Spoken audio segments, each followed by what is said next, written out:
He's doing an acquisition every day.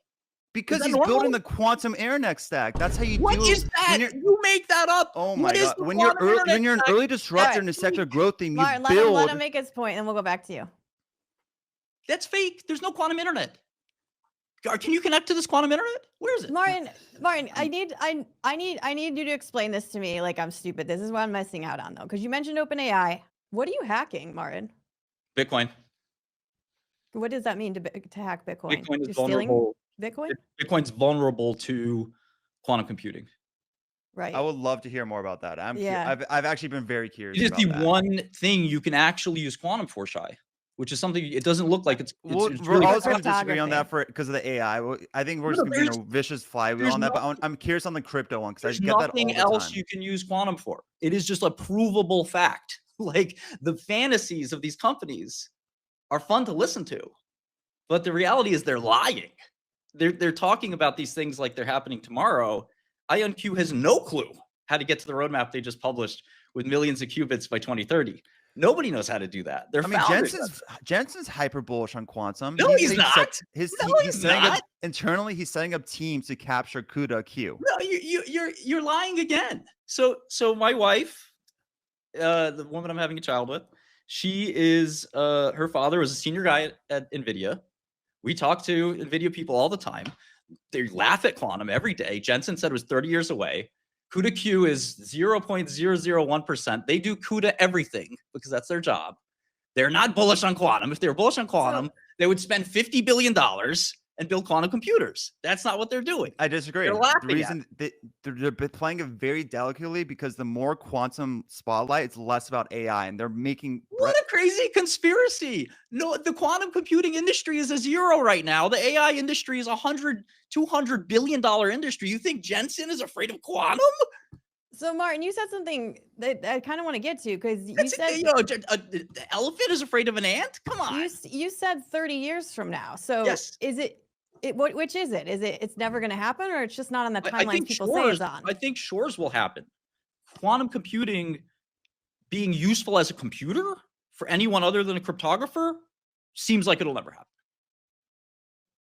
Okay, like not 50, not even 100 years from now, because the technical in the realm of possibility that somebody building against the Shores algorithm in 30 years could have a viable business, a booming business. You know, that doesn't sound like a great bull thesis to me. I'm not making a bull thesis. I'm basically saying I'm making a bear thesis. So that sounds awful. I'd love to short that stock. The could be true in 30 years. Sounds not so good. But I guess what, I want to go back to the biotech though, because it's so interesting to me. Because in biotech, and again, I'm not deep in these spaces like you are, but at a surface level, just looking at it, feels similar. There's moonshot projects that get funded that fail. So like I guess is one of the worst investment classes of all time. Most of the biotech failed. Yeah. I mean, I want to get off the quantum thing, but I want to ask you about biotech because I think a lot of people Why get off the quantum thing?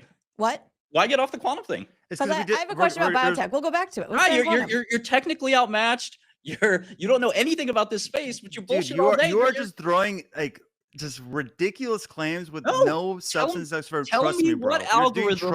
You're doing trust me, bro energy the whole time. I'm giving you the floor.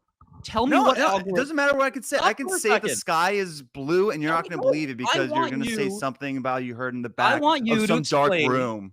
I want you to explain what algorithm can you run on these quantum computers that is useful. Today, it's very elementary. Any day. You don't understand the future constraint issues you're going to have. You're talking about Shor's algorithm. Fine. You can't just break the RSA encryption tomorrow. I agree with that. Like, today's landscape isn't going to be capturing quantum computers' potential right now. That's not the point of this conversation. I'm saying 90% of the quantum stocks out there are probably duds. I agree with that. IonQ's not a hardware company. I think the hardware component of quantum is a dud. I don't think that's going to be anything. But I do think quantum is absolutely the next frontier. You can say you talk to someone at NVIDIA. Fine. For what? I mean, asking you to be specific. All right, fine. For the grid, the energy constraint issues, the only way. What compute is it going to do? You can't just keep throwing GPUs and CPUs at the problem, and eventually it's going to hit it. Are you suggesting that these computers can replace GPUs? they're going to add an additional layer where the more complex issues that GPUs Such as? Oh, you just drug discovery is one. There's going to be a lot more of. How does it perform the program? So I'm a computer programmer. I'm trying to figure out if you're writing a program for a quantum computer, how is it faster than a classical computer? If there's not a complexity speed up, you have to go from, say, Schwarz lets you go to a very fast complexity class. Grover's allows you to go from big O of n to square root of n. Okay. What algorithm do you know about the Monte Carlo simulation? Of course I do. Okay, so that can't scale. So how are you supposed to attack that problem? Quantum's there's no proof that quantum can do that any faster than classical. And I think there's some research studies on that. I think because compute requirements can't explode exponentially with system size on that. Quantum Monte Carlo if you publish a proof that quantum Monte Carlo is faster than classical Monte Carlo, you'll win a Turing Prize. There is no proof of that. Well, no, I think that's why a lot of the major pharma firms are they're sending commercial checks to IonQ right now because they're trying to solve for that right now. Like, it's not where's the revenue showing up? Last quarter, IonQ didn't have much revenue. It's backlog revenue. It's backlog. It's stuff that isn't really reflected right now. But that's usually the case for early disruptors and secular growth themes. That's always going to be through pipelines or backlogs. So I get the sense that you don't understand computer programming. The bandwidth that goes into these machines and out of these machines is like, it would take you a day to put just a GIF of this conversation, a screenshot, into one of these machines. You understand you cannot feed the internet into it, have it zap a bunch of ions, and it comes out a great calculation. That's not how these machines work. Like, they're laser precision machines that take days to fix up. They don't just take information like a fire hose and then push it back out. They do one-off calculations of very high complexity combinatorial problems, but they only do those if they're very specific. And the only problem that we found for that is biprimes or discrete log, which are cryptography problems, something I'm interested in. But there's no use for, like, that's obvious, at least, for doing some physical simulation or doing some search problem or like an actual useful use case. It's just something that the companies are dreaming up and making up and hoping that'll happen. But there's a whole community of quantum researchers out there that are saying this is BS. Scott Aronson, John Preskill. There's also another side who says it's not, though. It's not. Like, I get what you're saying with the RSA. I do want to reiterate, like, IonQ is not trying to break the RSA. Like, it's really trying to just, these pharma firms are trying to partner up with them to I know create pharma this practical path. I know pharma really well. I don't know how much you know about drug discovery, but Martin, you got to let other people talk about pharma. We know it's your thing, but he can bring it up. But like, the pharma spends $100 million a year on compute research. You want that market? That's just a sub market. I'm not saying that's the end all be all. The primary market is AI, but AI for quantum. Yeah, well, Martin, can you break this down for us? Because what I read from the people on Shay's side is that working together with the current systems, it will reduce the energy. Why? What so, in late? So my wife works. Explain. I know. Explain it like I'm not your wife, a quantum scientist. No, that's fine. I'm just like a knowledgeable person. How would you explain this to someone like me? Why is that not the case? Sure. My wife happens to work at this AI startup called OpenAI, and there's zero interest in quantum at this firm. Zero. I know 100 people that work there. Nobody's interested in quantum. They laugh at it. It's a complete joke. There's same thing at Google. Nobody's trying to use quantum for AI because the bandwidth, the information that I have to take from my computer to put into the quantum computer can store, at most right now, about enough information to encode your name. According to our boy, whatever his name is, the IonQ CEO, Nicolo, according to our boy, in 5 years, it might be able to store enough for a photograph of this conversation. But nobody thinks these computers, only the people who are like literally lost, think that you can shove lots of information in these computers. You can't. You can't run a transformer. You can't run like some large compute.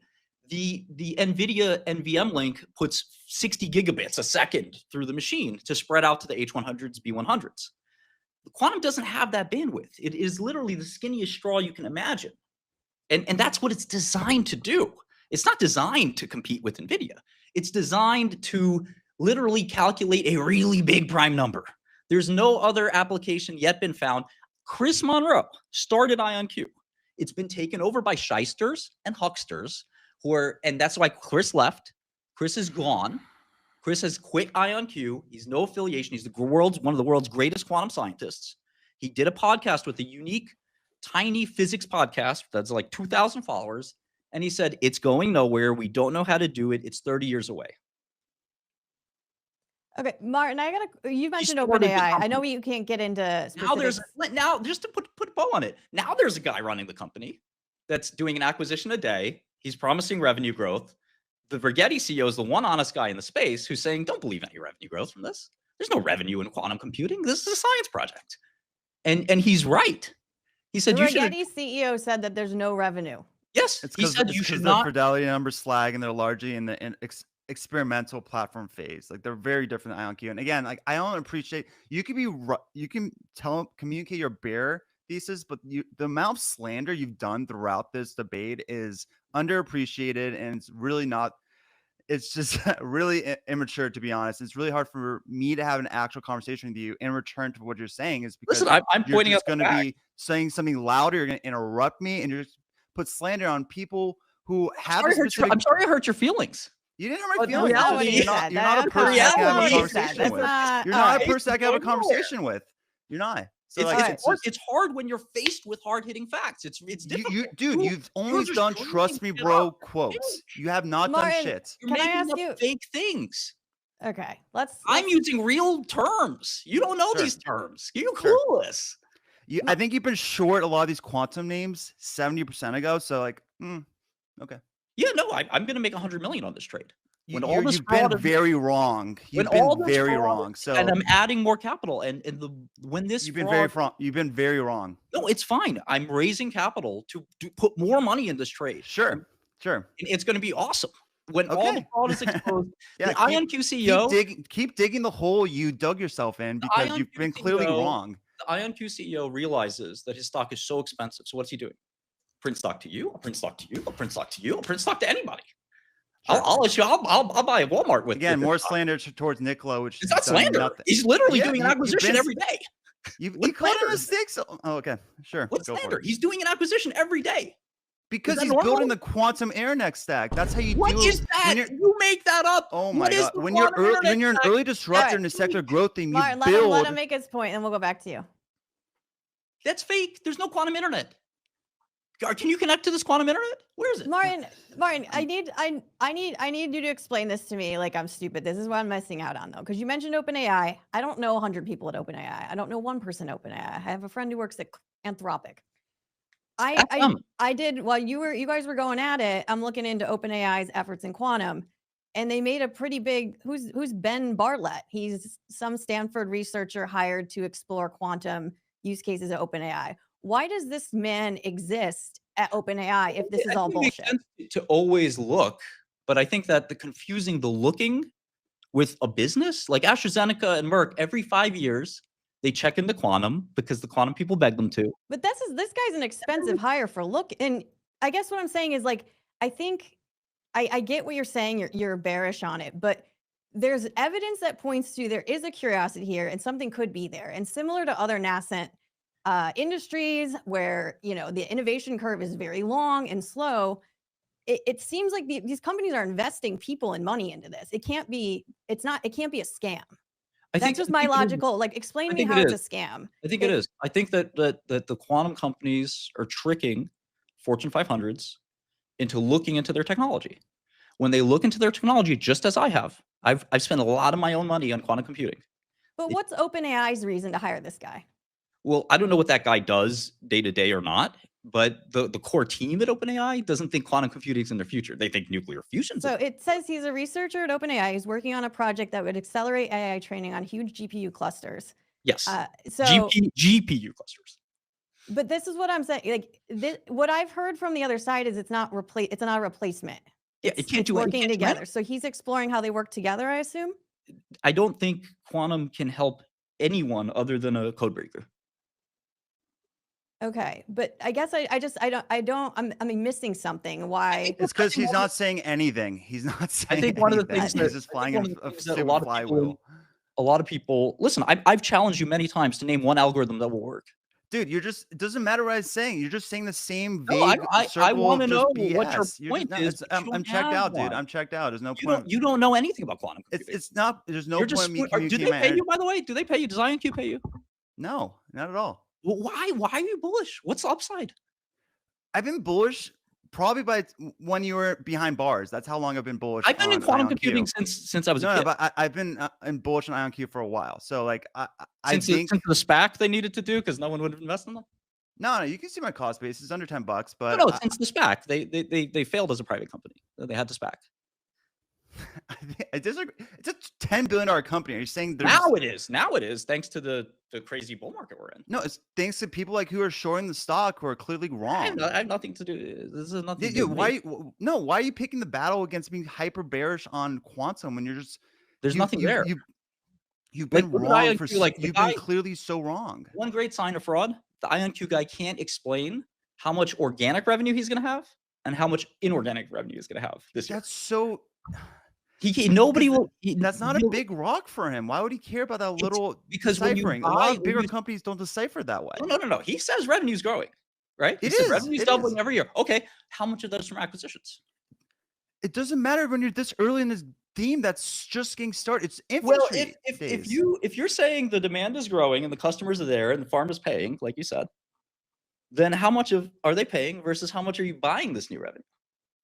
I think that's a basic question to ask. In fact, I've never seen a company not disclose how much revenue an acquiree has. Let me just ask you a quick question. It's not provoking. It's just like when you're trying to transition from hardware to an ecosystem or a network play, how do you do that pivot? Do you do it organically? You have to do it via acquisition. And that's fine. But I think all you have to do is explain our core quantum business is not growing. It's not showing any promise. We have to grow. We have to buy this other stuff, like a space constellation that has nothing to do with quantum. I do think Niccolo sees that the quantum hardware game is one that's going to be a dud. Yes. That's why I think a lot of the quantum computing is a dud. No, the hardware, hardware play is a dud. No, but I think it's going to be much more like a GPU space where, like, if you're just a GPU provider, hardware company, you're kind of a dud in this reality. NVIDIA? No, NVIDIA's not a hardware company. Do you think NVIDIA's a hardware company? Makes the box. I can show you one of them. I mean, no. Do you think it's a hardware company? NVIDIA is a hardware company. They literally make. You lost me. You lost me because they're absolutely not. They're not a hardware company. NVIDIA makes a box. You don't know AI. You actually don't.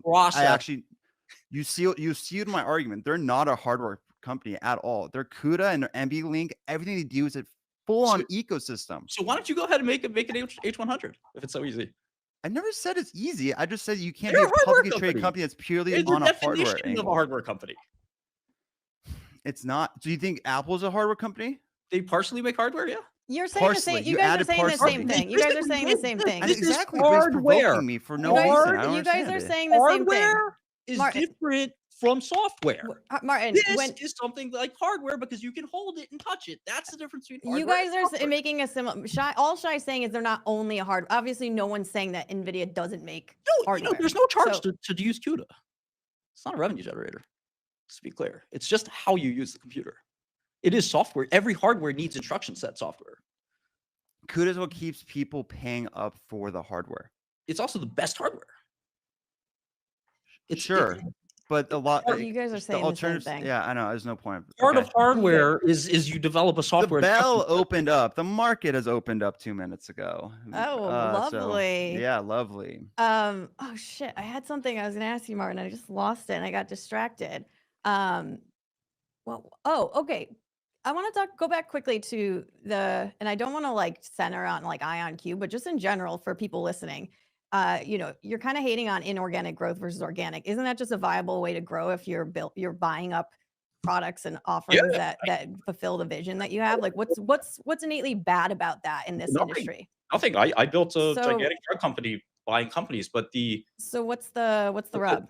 But the thing is, when you buy other companies, you generally are acknowledging, especially if you don't disclose what your former business was versus your current, you're generally doing it because you're not growing by yourself.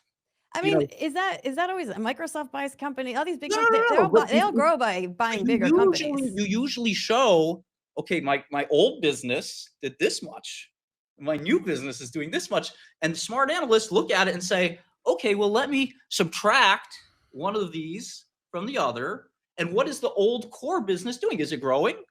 Because they're telling me it's growing. They're telling me that. About M&A though, not Regardless, acquisitions, not I'm small an M&A acquisitions. expert. I've actually done M&A. You haven't. Martin, I've done a lot of M&A deals. What publicly traded companies have you bought? Have I bought? Nothing, but I've worked in the back end of Fortune 500 companies making acquisitions. Okay, so you haven't, as a CEO, bought another company. No, I have not, as a CEO, done that before going to prison. If that's what you're asking. Okay, guys, let's as somebody that's actually done something in business, what I can tell you is that you need to see, as an investor, the investors want to know what happened to your old business. Is it still when you're a $10 billion company, you acquire a company for $150 million, they want to see that difference. BS. It's fine. All you have to do is say yes. Yeah, all you have to do is say, you know what? Our old business isn't growing anymore. The new business is going to make it look like our company is growing. Isn't that like a foregone conclusion that you're buying to grow if your core business isn't growing? Is that like is that a big secret though? Like, is that like obviously, right? They're not telling anybody. I've never seen anything like this, Katie. Every time you do M&A, you say the company we're buying for all this money, huge amounts of money. This is their financial profile. Like they bought a company for $1 billion today. Today. It's a big one. How much revenue does that company have? Give them a chance to communicate that. How much revenue hours ago? It just happened a couple hours ago. They've done acquisitions. Shay, what was the acquisition today? Usually you put in the press release. No, of course you do. You say the company had this much revenue, and it's talking about like a Salesforce acquiring these like billions of dollar companies. They say it's accretive, dilutive, or immaterial. So how much revenue? They said they're going to do 50 to 70 in revenue. How much of the revenue is coming from the original quantum computing business? They will not answer that. But why does it matter, I guess? Yeah. Because, Katie, it's so important because it violates the narrative that quantum computing is growing.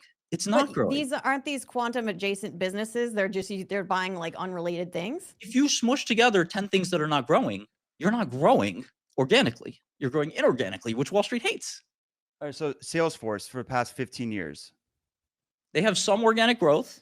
And then they have inorganic. But like you're picking holes in it. Like no. If you that's Wall Street wants to see that you have organic growth despite acquisitions. So Palo Alto acquires their cybersecurity platform. Are you saying they're just a dud? No, it's okay and great to do acquisitions. What's not okay is to not disclose how much benefit you're getting from the acquisition versus your old business, which every company does. Palo Alto, everyone does this. Why isn't that a required disclosure if it's so important? Why doesn't the government require people to disclose that? It sort of is, which again is why I'm using some of the words that I'm using. And I think that is it sort of? I mean, you can't have a sort of rule. No, there's a lot of interpretation on some of these things, as I've learned. You know, you should disclose how much revenue you are getting from a business you're buying. You really should. You should, but you don't have to. That is up to securities lawyers and the SEC. I've learned not to test their patience. Okay. Interesting. Martin, do you want to hang for a little bit more? Or you? Yeah, I got all day. All right. I just don't like quitters that don't want to actually get into the discussion. You know, I think this was such a good conversation when we were keeping it at the level of content and not personal. It's not personal. I don't know this guy. Yeah. Bro, you're slandering so many people you don't even know. It's okay. Yeah, you're calling me a quitter? What are you talking about? You are quitting. Every time I try to get involved with this conversation, you say, I can't. Because I know people like you, and it's going to take a lot of exhaustion, mental capital, just to even entertain 10 You just have to provide one interesting intellectual point. That's what I say. You add an intellectual point. You're calling me a fucking idiot. Yes. You don't know how to handle yourself, and I'm checked out of you. I don't want to interact. You're quitting. I get it. You checked out. You're quitting. I got it. Okay. It's supposed to be debate, but you quit. Sure. Okay. Go for it. All right, Mark. We got a couple more minutes. Can I ask you some rapid fire questions while we're cooling off, getting ready for the who do you think punched Elon Musk? Oh, I don't know, I don't know. That one you don't know. You make assumptions. That's what I'm saying. You just go for hot takes on. How do I know? I don't know who punched Elon. Well, they're saying it was Bassett. I think that article said it happened in April, so the Bassett pushed. Maybe it happened again. I don't care. Someone hit him. It wasn't a kid. That's just my opinion. That's not investment advice. On this fallout though, and I know you don't want to get too deep into this, but like it's this Trump Elon fallout. Is there a trade there? Do you think there's a trade there? Are you doing anything on this? Nah, I mean, I don't care. You know, I think that every time a rich person goes to Washington, they realize it's a cluster, and they get out, and 1% of them kind of stay in and say, I can deal with this cluster, but 99% of hedge fund guys I know that are really top corporate guys that go to Washington, just basically say, I don't want any part of this 6 months later. And you have a bit of a history with Elon Musk, but I'm not quite sure of where you fall on like Tesla, bull bear. But like you have analysts coming out and saying, okay, this is a real risk now. People are talking about potentially selling on this. You don't think there's anything there? You think this is all going to blow over? It's hard to say. It's a very closely looked at stock. I admire Elon a huge amount. He was very kind to unban me off Twitter. I feel like. Why were you banned in the first place? I got into a fight with a journalist, a woman journalist. I don't know if that. Oh, right. Okay, I remember now. Not surprising. But he banned you. No. The old Twitter guard did. Okay, then he brought you back. Well, I get into quote unquote fights because I am willing to go to the mat on my investments, go to the mat on my ideas that I have high conviction is. As you can see, I don't know anything about Elon and Tesla. What do I know? But I know a hell of a lot about quantum. And I know that this space is a great short. All right. Martin, thank you so much for stopping by today. Sure. I hope you had as much fun as we did. Definitely. And we'll see you on X and all the places. Thanks so much. Thank you.